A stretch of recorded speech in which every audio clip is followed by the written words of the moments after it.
다 같이 묵도하심으로 5월 6일 수요 가정 예배를 시작하도록 하겠습니다.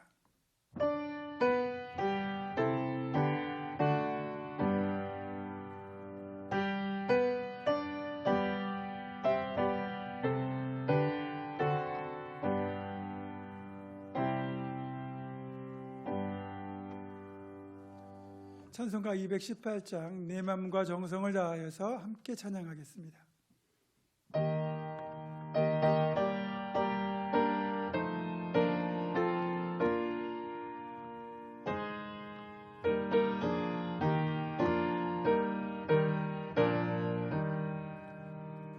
내 맘과 정성을 다하여서 주 너의 하나님을 사랑하라. 네 몸을 아끼고 사랑하듯 형제와 이웃을 사랑하라. 주께서 우리에게 명하시니 그 명령 따라서 살아가리. 널 미워 해치는 원수라도 언제나 너그럽게 사랑하라. 널 핍박하는 자 위에서도 신실한 마음으로 복을 빌라. 주께서 우리에게 명하시니 그 명령 따라서 살아가리. 나 항상 주님을 멀리하고 형제를 사랑하지 못하였다. 이러한 죄인을 사랑하사 주께서 몸버려 죽으셨다. 속죄의 큰 사랑 받은 이 몸 내 생명 다 바쳐 충성하리.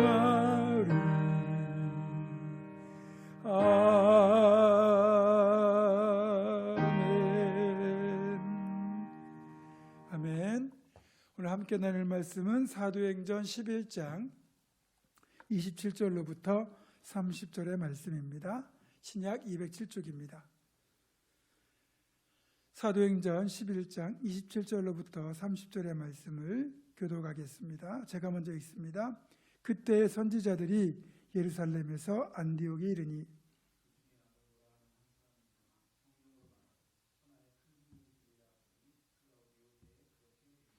제자들이 각각 그 힘대로 유대에 사는 형제들에게 부조를 보내기로 작정하고 아멘. 안디옥 교회는 최초라는 타이틀을 많이 가진 교회입니다. 헬라인, 즉 이방인 그리스도인들이 세운 최초의 이방인 교회라는 타이틀, 또 최초로 그리스도인이라는 이름을 얻은 교회, 또 세 번째는 최초로 선교사를 파송한 교회, 네 번째는 최초로 다른 교회를 돕는 교회라는 타이틀을 가진 복된 교회입니다.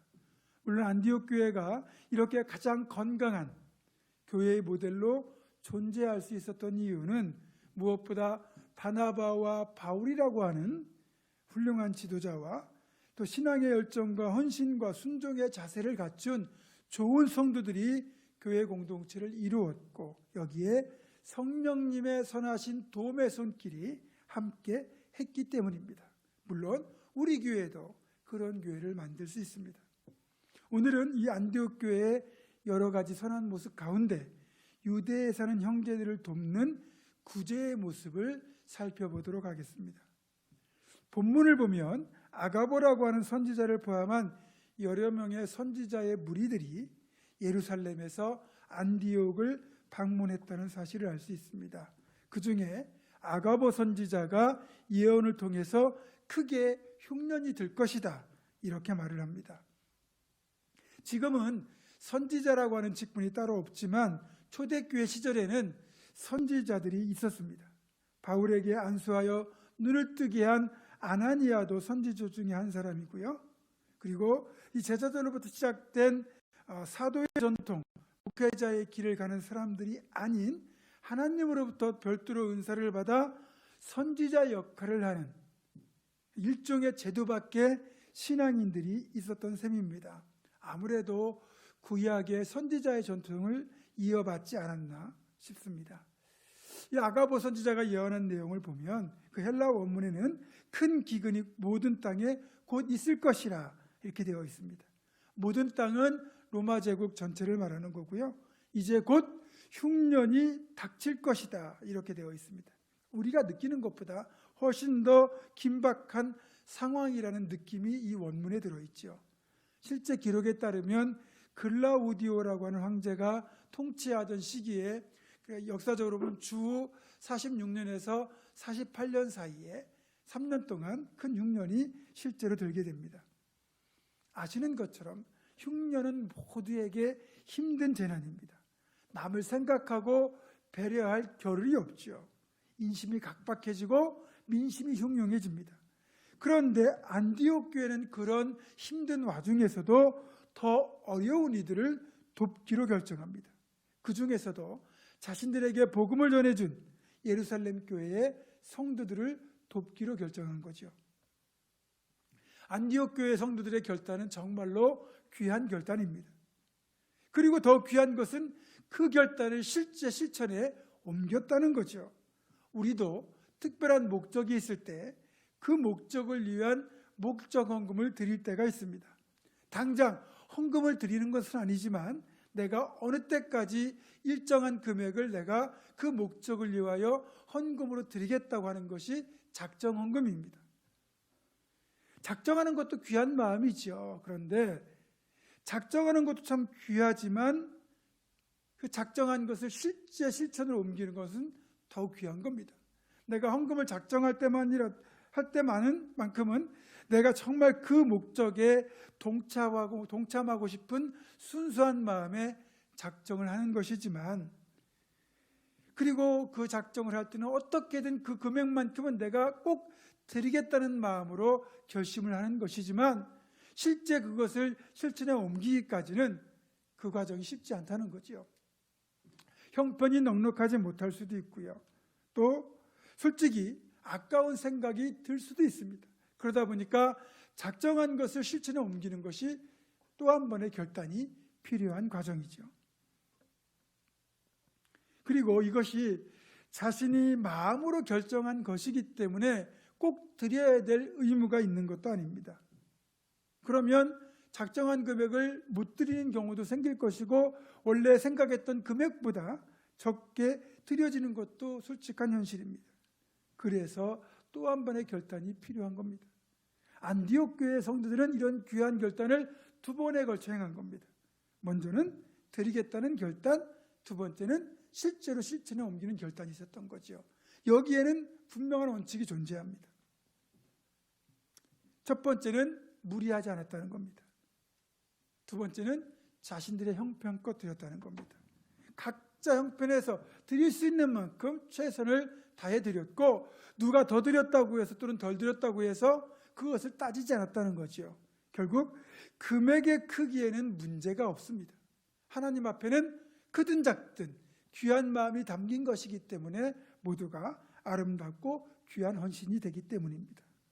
이렇게 해서 마련된 구제 헌금을 가지고 바나바와 바울, 이 두 사도가 안디옥 교회를 대표하여 예루살렘 교회를 방문하였고, 여기에서 이 구제 헌금을 전달하게 되죠. 그런데 흥미로운 사실은 여기에서 부주라고 되어 있는, 그러니까 어려울 때 십시일반으로 돕는 이 구제 헌금이 헬라어 원문을 보니까 봉사라는 의미를 가진 디아코니아라는 단어를 쓰고 있다는 겁니다. 성경에서 봉사하다, 섬기다라고 되어 있는 이 디아코니아라는 단어는 본래 종을 뜻하는 단어인 디아코누스에서 유래된 겁니다. 그러니까 고대의 종, 고대의 노예는 자신의 뜻이 아니라 철저히 주인의 뜻을 따라 행하고 주인의 권위에 복종하고 굴복해야 되는 사람입니다.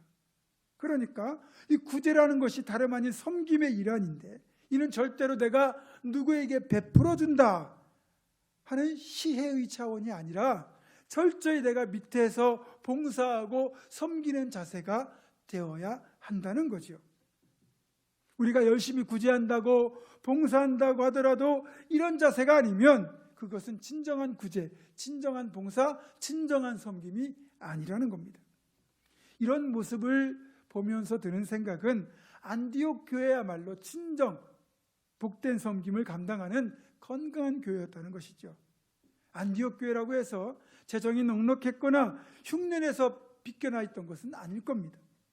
넉넉해서 줄 수 있었던 것도 아니고 물질에 대한 자유함이 있었기 때문에, 또 형제에 대한 긍휼함이 있었기 때문에 이런 일을 행할 수 있었던 겁니다. 주님이 하셨던 말씀 중에 이런 말씀이 있습니다. 사도행전 20장 35절을 보면 주는 것이 받는 것보다 복이 있다. 그렇습니다. 받는 것도 좋은 일이겠지만 주는 것은 더 복되고 좋은 일입니다. 기본적으로 안디옥 교회는 예루살렘 교회에 대하여는 복음의 빚을 진 교회입니다. 안디옥 교회는 복음의 빚을 다양한 방식으로 갚았습니다. 복음을 전하고 선교사를 파송하고 이렇게 구제하는 것까지 아름다운 모습으로 복음의 빚을 갚았습니다. 이것이 안디옥 교회가 건강하게 성장한 부흥의 비결이기도 합니다.